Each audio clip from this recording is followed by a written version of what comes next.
Hi guys, welcome back to the Drive Life channel. In today's mega review, we're taking a look at this 2007 Volvo S80. Now, you might just think it's another Volvo S80, but actually there's two things that make this very interesting indeed. The first one is that it's got the 5-cylinder petrol engine, the 2.5T. The second is the fact that it's a manual gearbox. So something totally different. There's very few of these spec cars on the road, so it'll be good to give you guys a full tour. We're going to do the interior, we're going to do the exterior, we're going to do drives on multiple different roads, dual carriageway, through town on the country road. We're going to give you everything you need to know about this S80 2.5T. Okay then, so here we are, 2007 Volvo S80 2.5T. This particular model is an SE Luxe and it's finished in lovely ruby red. Now this car is actually for sale with Keith Price Volvo, and thank you for them for making this video possible. All of their information is in the description down below, but this car is lovely, isn't it? Look at the colour. You very rarely see an S80 in ruby red, and I think it really is lovely. Finished with the blonde leather interior as well, which we'll get onto. But let's take a look around. So this being a pre-facelift Volvo, you can see we have the square Volvo emblem on the front with the square grille. We've also got parking sensors and fog lights on the front here as well as the xenon headlights, and these ones in particular, the posh ones, swivel as you corner. We've got lovely 17-inch alloys here, and I prefer the 17-inch ones on these cars just because that sidewall gives you that bit more comfort. It really does make a difference. Coming round to the side then, and we've got the unmistakable silhouette of the S80. I think this is one of the most underrated cars from the time in terms of sort of understated luxury and class. Just the way that the car folds around and finishes off with sort of a sharp finish at the back is, yeah, I just love it. Hence why I drive one. We've then obviously got the chrome trim around the windows here, which I think sets off against the ruby red paintwork really nice. And you'll notice this car is in very good condition, just 41,000 miles on this example, despite the fact it's nearly 16 years old. So credit to the previous owner, I think, for keeping this thing so nice. And like I said, it's for sale at the moment as well. So we're wrapped in Continental 225/50 R17s, premium contact 6s, premium tyres, for a lovely car. It's the least you can do, isn't it, really? And you can see here with the shape of the car really accented by ruby red. I just love the look of these things. Coming round to the back then, you can see, because it's an early car, we've got the Volvo text as one sort of short word, whereas on my later car it's spread out. S80 badging, and of course the 2.5T badge as well, which really is the special part about this car, this engine. Very few of the S80s here in the UK were sold that engine. It's 197 horsepower, 0 to 60 in 7.2 seconds, and it's a top speed of 146 miles an hour. I think the reason was, obviously, you had the D5 as the option, the diesel option, and for a lot of people that made more sense. These were company cars, they were sort of people who did long mileages, wanted a big comfortable car. So whereas on this you'll be lucky to get 40 miles per gallon, and you'll get, would be 50 plus with the D5. I just think that was why people didn't go for them. They're a little bit thirstier than the diesel, and being a manual as well especially doesn't really lend itself to be sort of a lazy luxury car, if that makes sense. This spec here is much more of a gentleman driver's spec, as we'll show you. So you've got the typically massive S80 boot on this as well. We can just release it here. Absolutely vast, cavernous. It just becomes a black hole because it's so big. Obviously you've got your two backrest releases there as well, complete with the original Volvo first aid kit. And if we take a look under here, we've got our shopping shelf, and we should have a space saver spare wheel as well, which of course we do. Another Continental tyre, and that actually doesn't look like it's ever been used. It's still got the cover for the punctured wheel. That's how sort of mint this particular car is.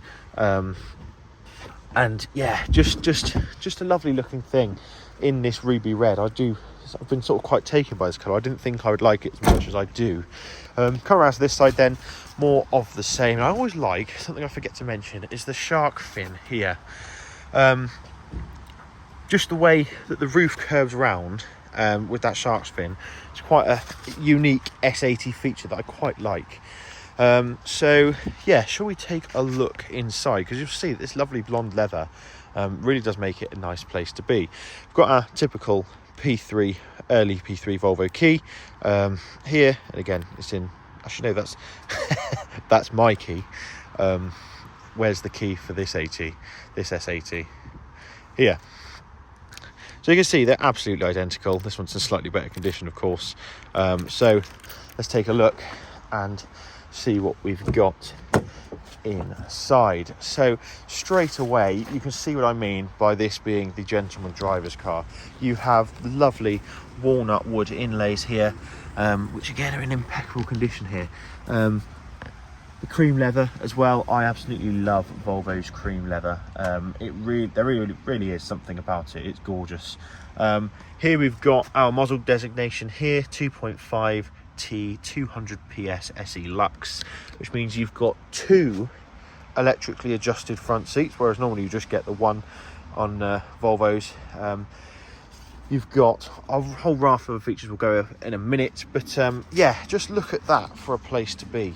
Now you notice that the dashboard is black, and that's because Volvo, being the clever, safety conscious bunch they are, knew that white dashboards or cream dashboards reflect terribly on the windscreen. So that is, yeah, a bit of clever thinking by them. But yeah, again, you've got this typical lovely P3 interior, walnut trim throughout. We've got our Pro sound system here. We've got the key button, we've got the general controls here. Turn the radio on here, obviously not without the ignition on, but we've got heated seats as well down here. We've got full climate control, and you'll see we've got the options for the bendy lights and also the rear headrest, which is a feature I love. You need to have the ignition on, but yeah, as you can see, it is a lovely place to be. We've got our unique Volvo gear shifter. Now what's quite interesting is the amount of width on this gear shifter.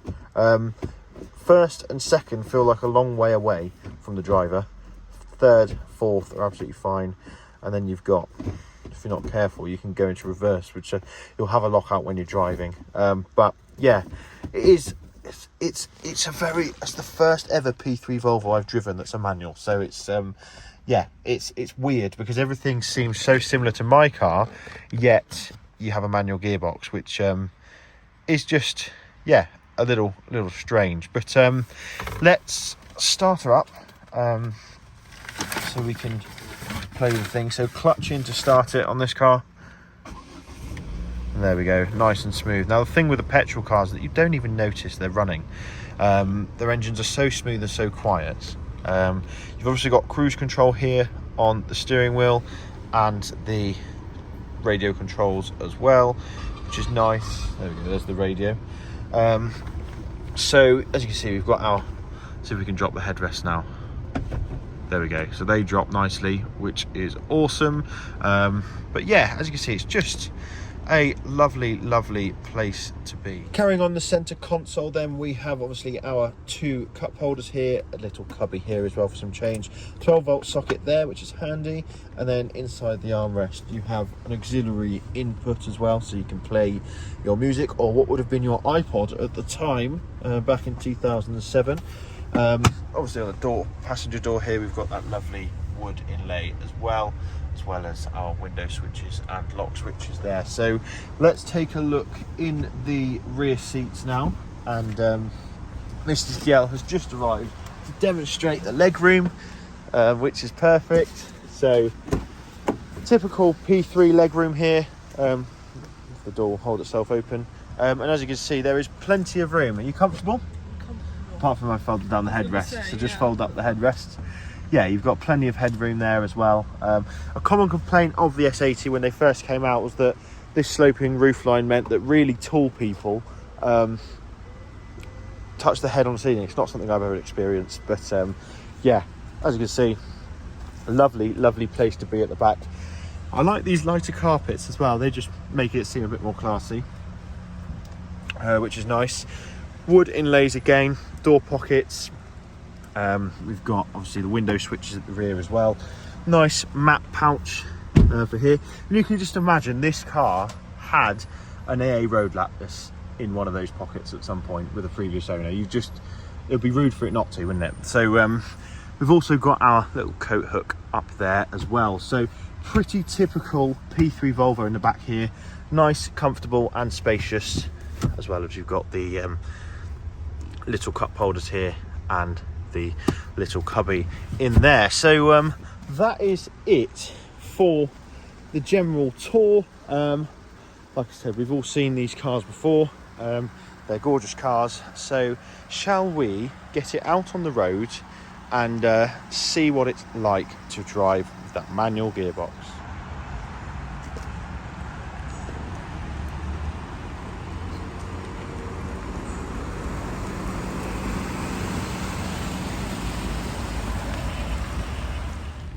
Okay then, so here we are in the S80. You'll instantly notice I've got a manual gearbox next to me here, so we'll do a little bit more work than normal on these reviews, but that's not always a bad thing.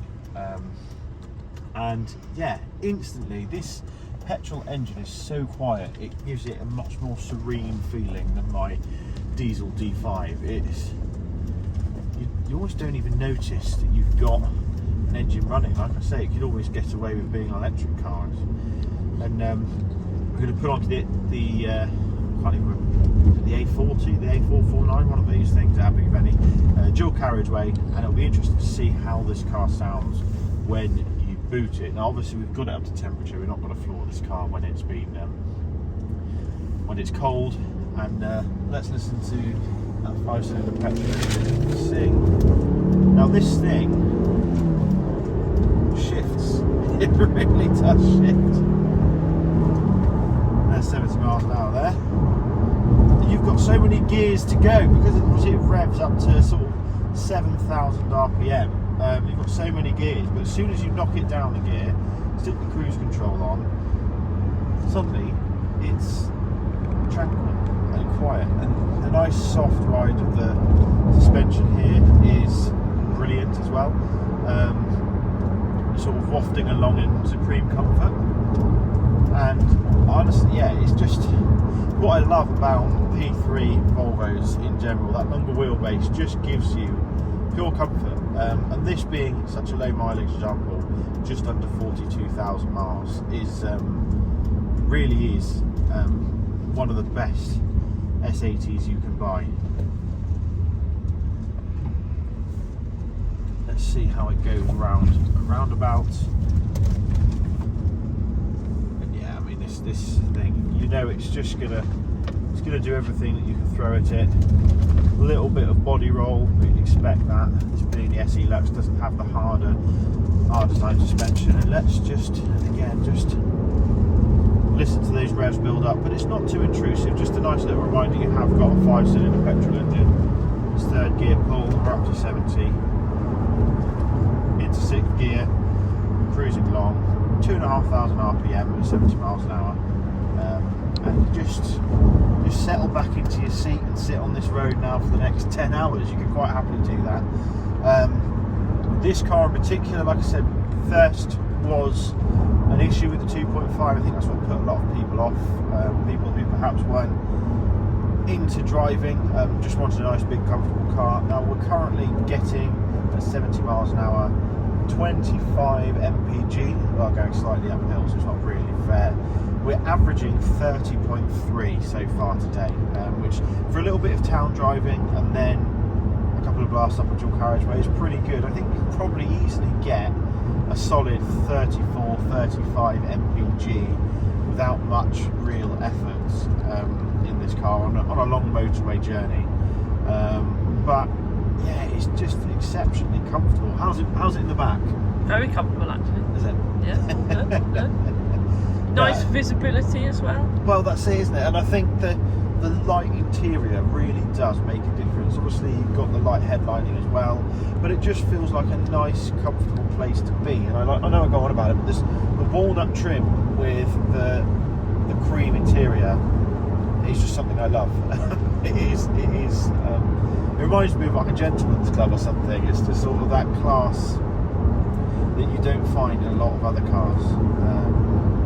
So yeah, being a manual, once you're doing long journeys, you don't really notice it. You stick it in 6th gear, you go, you've got, even at 60 now in 6th gear, it pulls comfortably, and you get a nice little thrum of the 2.5 litre 5-cylinder there.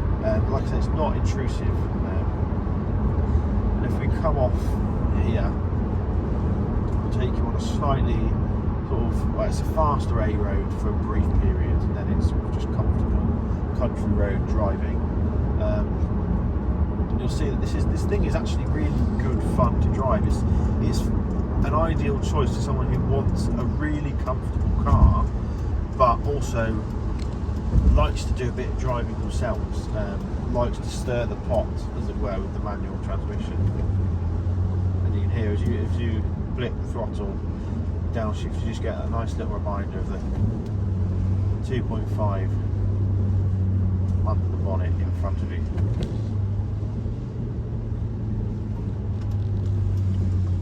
That's what this car's about. It's for having a bit of fun at the weekends without the ridiculous running costs of the V8 S80, which is obviously 4-wheel drive. That's perfect down here.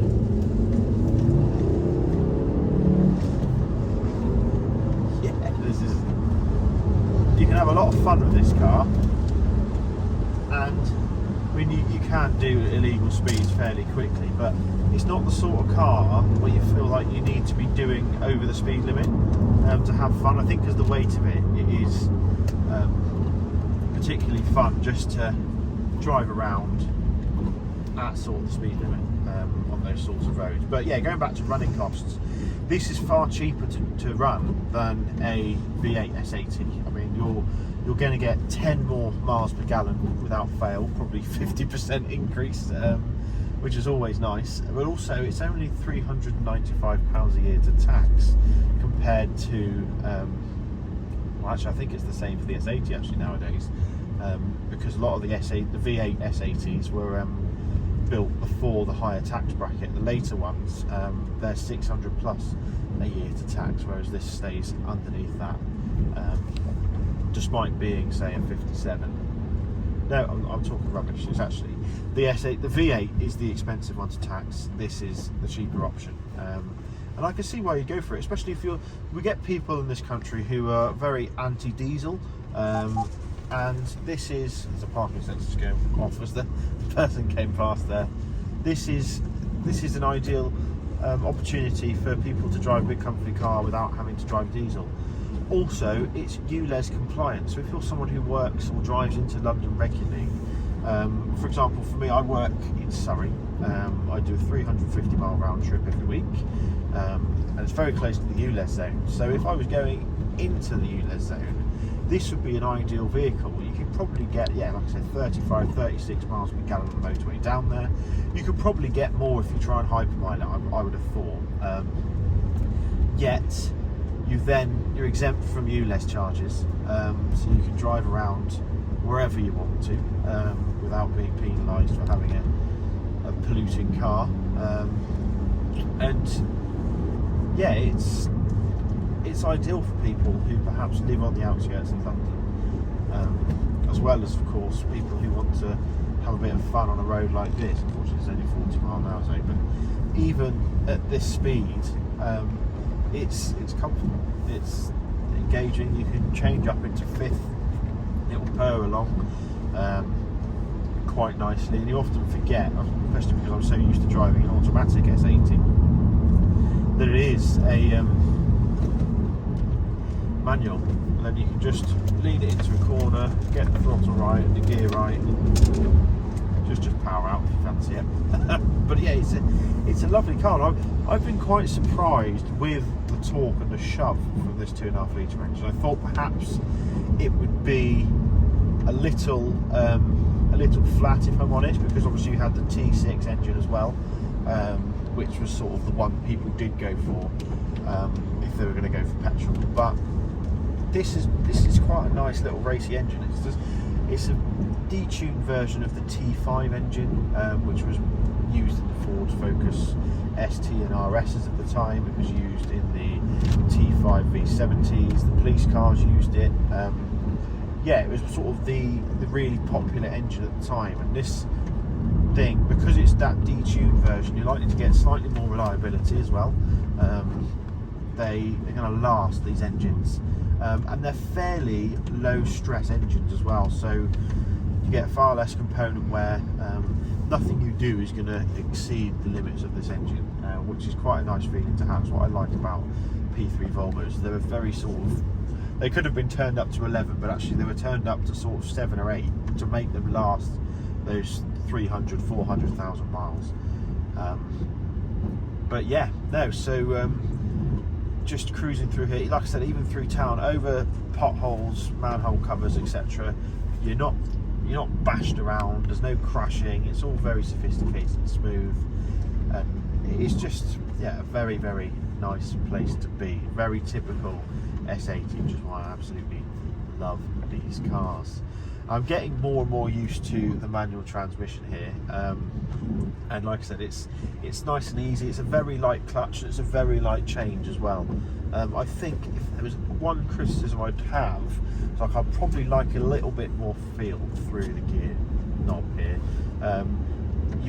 It's very very, very light, and I think it almost doesn't feel very real.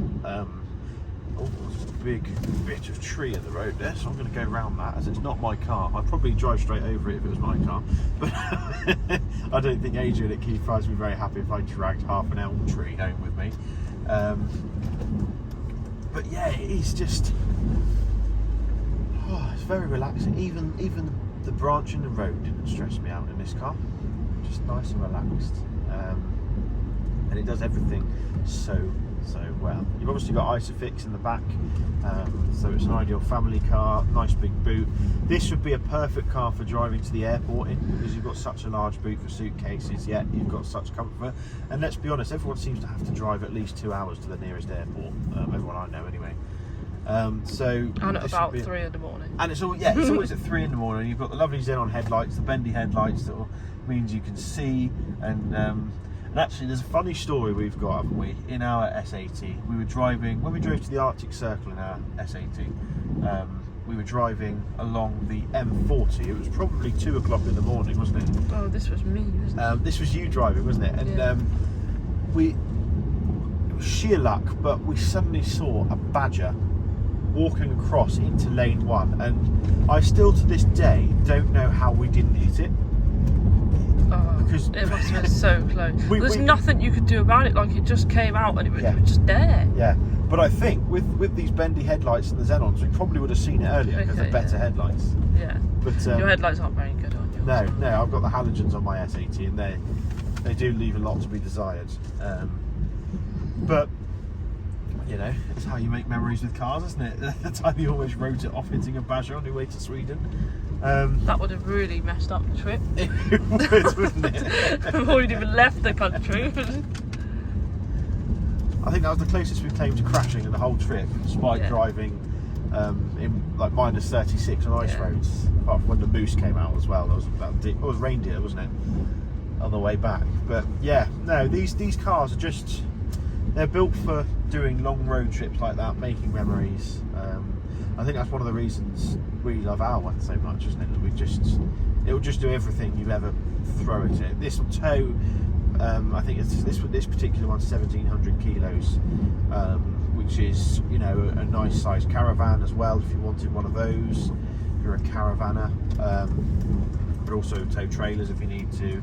The boot's big enough that you can put stuff in the tip, take stuff in the tip, and you may have noticed there's been quite a few V50s and Volvos around here today, and I think it's testament to how good they are out here in mid-Wales. So let's head back to, there's another one there, the V70. Let's head back to Keith Price now and give you our final thoughts on this lovely Volvo S80 2.5T. Okay then guys, so that is our test drive of the S80 2.5T. And I have to say, what a lovely car to drive. This thing, I think, the petrol engine with sort of the smoothness of the S80 chassis was just sublime. And you can just smash miles in these cars. I know I've gone about it a lot, but they are just brilliant. I love this particular example with the ruby red as well. Cream interior. It's just a lovely, lovely place to be. And obviously, don't forget, this car is for sale at Keith Price Volvo. So be sure to give Adrian a call if you're interested in this car. If you pan around, you'll see there's a massive selection of Volvos here, and you might even see my S80. There's my one. So yeah, thanks again to Keith Price for making this video possible, and yeah, we'll see you next one. Cheers.